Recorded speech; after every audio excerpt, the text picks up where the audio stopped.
बिस्मिल्लाहिर्रहमानिर्रहीम अस्सलाम वालेकुम। दुनिया के बहुत बड़े इदारे ब्लूमबर्ग, आप देखिए उन्होंने पाकिस्तान के बारे में क्या कहा है। आपकी स्क्रीन पर मनाज़िर चल रहे हैं। पाकिस्तान के पास सिर्फ 10 दिन बाकी हैं।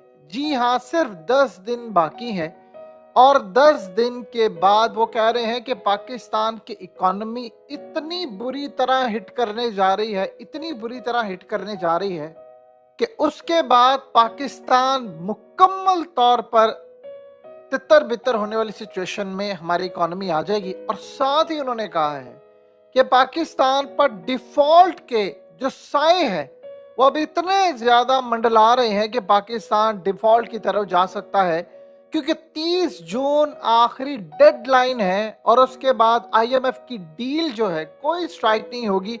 और उसके बाद दोबारा जब नया सेटअप आएगा, नए पाकिस्तान के अंदर मामलात होंगे, तो उसके बाद तकरीबन दिसंबर में जाकर पाकिस्तान के पास एक उम्मीद होगी कि शायद वो आईएमएफ से दोबारा मुज़ाकरात कर सके।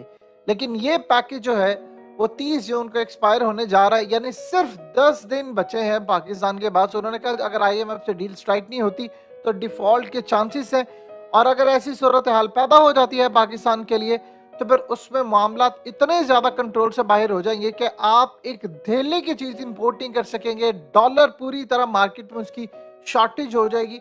लिहाजा इस सूरत हाल में ब्लूमबर्ग की जानिब से 24 करोड़ पाकिस्तानियों को वार्निंग जारी कर दी गई है कि जब आप ईद मना रहे होंगे, कुर्बानी कर रहे होंगे, उसके बाद जो पाकिस्तान में तूफान उठने वाला है, शायद आपको उसका अभी तक अंदाजा भी नहीं है कि पाकिस्तान की इकोनॉमी के साथ क्या होने जा रहा है। अब ये किसी आम शख्स ने नहीं कहा, ये दुनिया के मोतबर तरीन इदारे ने कहा है। यानी पाकिस्तानी जब ईद मना रहे होंगे तो उसके बाद पाकिस्तान को अंदाजा नहीं है कि हमारी सूरत हाल क्या हो सकती है, क्योंकि वो कह रहे हैं कि अभी हमने इस महीने जो है वो कर्ज अदा करना है, फिर उसके बाद हमने 4 अरब डॉलर भी अदा करना है, और टोटल हमें तकरीबन 25 अरब डॉलर चाहिए एक साल में जो हमने अदा करने हैं।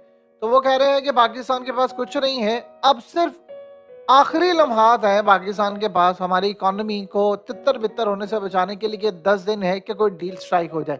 और आईएमएफ से अगर डील स्ट्राइक करनी है तो ऑप्शन बिल्कुल लिमिटेड हो चुके हैं, आपको उनकी तमाम बातें मानना पड़ेंगी। और उसके लिए भी आपको 2 अरब डॉलर चाहिए, जो कि इस वक्त पाकिस्तान कोशिश कर रहा है कि हमें चाइना से मिल जाए, कतर से मिल जाए, यूएई से मिल जाए, सऊदी अरब से मिल जाए, जो कि इस वक्त सूरत हाल आपके सामने है, वो मामला काफ़ी ज़्यादा ख़राब है। देखिए, सबसे बड़ी बात ये सुन ले, जो जो मामला सबसे ज्यादा खतरनाक है, कि आपका हर गुजरता एक सेकंड आप उस बंद गली में दाखिल हो चुके हैं, जिसके बाद आगे कोई रास्ता आपको नजर नहीं आ रहा। अब यहाँ जो सूरत हाल है वो यानी अजीबो गरीब सूरत हाल इस वक्त आपकी पैदा हो चुकी है कि अगर खुदा न खास्ता ब्लूमबर्ग के मुताबिक आप डिफॉल्ट कर जाते हैं, तो डिफॉल्ट करने के बाद पाकिस्तान के अंदर जो बड़ी बड़ी कंपनीज हैं वो अपने आप को बैंकरप्ट शो कर देती हैं। वो कहती हैं कि भाई हम यहाँ से अपने ऑपरेशंस बंद करते हैं, हम जा रहे हैं। जैसे मिसाल के तौर पर शेल ने कहा है, वो कह रहे हैं कि जी हम यहाँ से जा रहे हैं। फिर उसके बाद आप देख लें कि सुजुकी वालों ने पाकिस्तान में अपनी प्रोडक्शन बंद कर दी है। अगर ऐसी सूरत हाल होती है तो फौरी तौर पर ये बात आप अपने दिलो दिमाग में बिठा लें, कोई भी बाहर की कंपनी, इन्वेस्टर, कोई पाकिस्तान में जो सबसे ज्यादा चीज से मुतासिर होता है वो ये है कि कोई ऐसे मुल्क में काम नहीं करना चाहता जहां पर डिफॉल्ट के बादल यानी आप बताएं कि कोई आपके मुल्क में पैसा लगाएगा यार ये तो डिफॉल्ट कर जाएंगे। और अगर आप डिफॉल्ट कर जाते हैं तो उसके बाद सबसे पहले वो ये कहते हैं कि आप अपनी गवर्नमेंट के जो मुलाजिम है उनकी तादाद कम करें। वो जब इस तरफ आएंगे तो वो बड़ा खतरनाक मरहला होगा। वो कहेंगे कि जी फलानी जगह पर आपकी सरकार के ज्यादा मुलाजिम है, जो जो इदारे में है, या आप इनको कम करें, इनके मुराद खत्म करें। और उसके बाद वो एक एहतजाज की सूरत में सड़कों पर आ जाते हैं, भाई हमें नौकरियों से क्यों निकाला जा रहा है, हमने तो इतनी देर काम किया, फलाना किया। ये जो सूरत हाल पैदा होगी वो बड़ी परेशान कुन होती है। अब आप देखिए श्रीलंका के ऊपर मामला क्या है। श्रीलंका में जब डिफॉल्ट की सूरत हाल हुई थी तो उसके बाद उन्होंने जो शराइत मनवाई है वो आप उसका अंदाजा भी नहीं लगा सकते कि मामला क्या है। वो बिल्कुल ही एक स्ट्रक्चर जो है वो तब्दील हो गया। यानी आप अंदाजा करें कि श्रीलंका के पास देने के लिए क्या है। फिर आप कितनी देर तक आप एयरपोर्ट्स गिरवी रखेंगे, आप फलानी चीज बेच देंगे, फलानी बेच देंगे, ये बेच देंगे। इवन कि श्रीलंका ने तो अपनी एक पोर्ट चाइना को बेचती हुई है। तो इस सारी सूरत हाल के अंदर پھر آپ کے پاس قرض چکانے کے لیے کیا ہے؟ آپ جانتے ہیں کہ ایک پٹیشن دائر ہوئی ہے پاکستان کے اندر اور کہا گیا ہے کہ آئی ایم ایف کو جا کر کہہ دیں کہ آپ کے خلاف کاروائی ہوگی، کہ ایک شخص ہے اس نے کہا جی میرا خاندان تو ہے وہ 1876 سے رہ رہا ہے، ہمارے پرکھ رہ رہے ہیں یہاں پر، ہم نے تو آج تک آئی ایم ایف سے کوئی قرض نہیں لیا اور میں کوئی واجب الادا نہیں کرتا ہوں قرض، یعنی میں اور میری فیملی چاہے ٹیکس کے ذریعے۔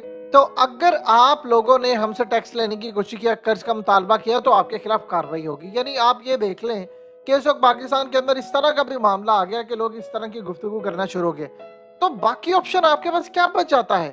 کیا اس لیول پر جا کر آپ صورتحال کو مینج کر سکتے ہیں؟ سوال ہی پیدا نہیں ہوتا۔ تو پاکستان میں جو چیزیں ہیں وہ بالکل کنٹرول سے باہر ہے، یعنی لوگ اب یہ ڈیمانڈ کرنا شروع ہو گئے کہ بھائی ہم نے قرض لیا ہے، جنہوں نے لیا ان سے پوچھو۔ اب یہ بات تو بالکل ٹھیک ہے، پرابلم سب سے بڑی یہ آ رہی ہے آئی ایم ایف جو آپ کو بات کہہ رہا ہے اس میں آپ کے پاس کوئی باقی بچا ہی نہیں ہے، یعنی یہ بات آپ ذہن میں رکھیے گا کہ آپ کے پاس اس وقت باقی کوئی چیز بچی نہیں ہے قرض ادا کرنے کے لیے، اور پھر وہ آپ سے اپنی شرائط کے اوپر اب بات کریں گے۔ آئی ایم ایف نے آپ کو کہا کہ یہ کام نہیں آپ نے کرنا، آپ نے بجٹ یہ نہیں بنانا، آپ نے بنا دیا، آپ نے کہا جی ہم آئی ایم ایف کے پاس نہیں جائیں گے۔ اس کے بعد آپ کو پتا چلا کہ آپ کی فرینڈلی کنٹریز آپ کو پیسے نہیں دے رہے، تو اب آپ نے کہا ٹھیک ہے جی ہم آئی ایم ایف سے بات چیت کریں گے۔ جب ایسی صورتحال ہو جاتی ہے تو آپ بتائیے جو آپ کی زندہ رہنے کی امید ہوتی ہے وہ جب توڑی جا رہی ہے تو باقی معاملہ کیا بچتا ہے؟ حالات ہمیں بتا رہے ہیں کہ چیزیں بالکل کنٹرول سے باہر ہیں، اور سب سے زیادہ عجیب و غریب بات یہ ہے کہ آپ کی جو کرنسی ہے اس کے اوپر بوجھ بہت زیادہ پڑے گا۔ دیکھیں جو سب سے زیادہ پریشان کن بات یہ ہے کہ 200 کے اوپر ڈالر تھا سری لنکا میں، ڈیفالٹ ہونے کے بعد 370 پر چلا گیا۔ آپ امیجن کر سکتے ہیں اس کا حجم کتنا تھا اور اس کے اوپر مسائل کتنے تھے۔ پھر انڈیا میں اس کی مدد کرنے کے لیے لوگ بھیجے گئے، یعنی ان کی جو فائنانس کی ان کی حکومت کے لوگ گئے جی ہم آپ کی کچھ مدد کریں گے، یعنی آپ دیکھیں کہ آپ کی کرنسی جو ہے وہ واپس نہیں آتی، پھر آپ ہمیشہ آئی ایم ایف کے ساتھ رہیں گے، یعنی یہ وہ سلسلہ شروع ہوتا ہے کہ جس میں آپ کی انفلیشن آسمان پر چلی جاتی ہے، اور یہ بار بار وہ کہہ رہے ہیں۔ اب بتا دیں 10 دنوں میں آپ کے پاس کیا سلوشن ہے؟ یا تو آپ کو کوئی پیسہ دے دیتا ہے اور اس کے بعد کوئی آپ کی اکانومی چلا دیتا ہے، یہ تو صورتحال ہے۔ ایک بات ذہن میں رکھیے گا، جو ملک بھی اب آپ کو پیسہ دے گا اس کی کچھ شرائط ہوں گی، وہ پاکستان میں کہے گا جی یہ کام کریں، فلانا کام کریں، یہ کریں۔ اور دوسری بات یہ ہے، دیکھیں قطر کی جہاں تک بات ہے، دنیا کا مہنگا ترین ورلڈ کپ تھا، ان کی کمائی نہیں تھی اتنی لیکن انہوں نے اپنے آپ کو آسمان پر لے گئے۔ 200 ارب ڈالر سے زائد کا ورلڈ کپ تھا، انہوں نے انفراسٹرکچر بنایا، بلڈنگز بنائی، امن قائم کیا، سٹیڈیم بنائے، نہ جانے کیا کچھ کیا۔ ان کی اکانومی کو اتنا بوسٹ ملا ہے کہ اس سے زیادہ اب لوگ وہاں پر انویسٹ کر رہے ہیں، لوگ آئے ہیں، انہوں نے کمایا شاید اتنا نہیں ہے لیکن یہ اصل میں ایک چیز ہوتی ہے کہ آپ دنیا کے نقشے پر آ رہے ہیں۔ اب محمد بن سلمان بھی ایسے ہی کریں، تو یہ جو چیزیں آپ کو کرنی ہیں وہ کیسے ہوتی ہیں؟ قطر کے اندر کیوں ورلڈ کپ ہو گیا؟ قطر کے اندر جو ورلڈ کپ تھا اس کو کامیاب بنانے میں یو اے نے بھی کردار ادا کیا، سعودی عرب نے بھی کیا، کیونکہ سب کو پتا تھا کہ اگر ہم نے گلف کنٹری کے اندر ایک ورلڈ کپ کامیاب کروا لیا تو اس کے بعد پھر ہم اپنے ممالک میں ورلڈ کپ کامیاب کروانے میں بہت زیادہ کردار ادا کر سکتے ہیں، اور سب نے مل کر کیا۔ اور دیکھ لیں اب اگلا نمبر جو ہے وہ سعودی عرب کا، یو اے تو آپ پہلے ہی جانتے ہیں، دبئی میں تو کرکٹ ورلڈ کپ بھی ہوتا ہے، یعنی وہ ساری جو چیزیں ہیں وہ صرف امن سے آتی ہیں۔ تو آپ اپنے ملک میں امن جسٹس سے آتا ہے، انصاف آپ کا ہے نہیں، تو امن کہاں سے آئے گا کہ ایسی صورتحال میں ہم انویسٹر کو یہاں پر لا سکیں؟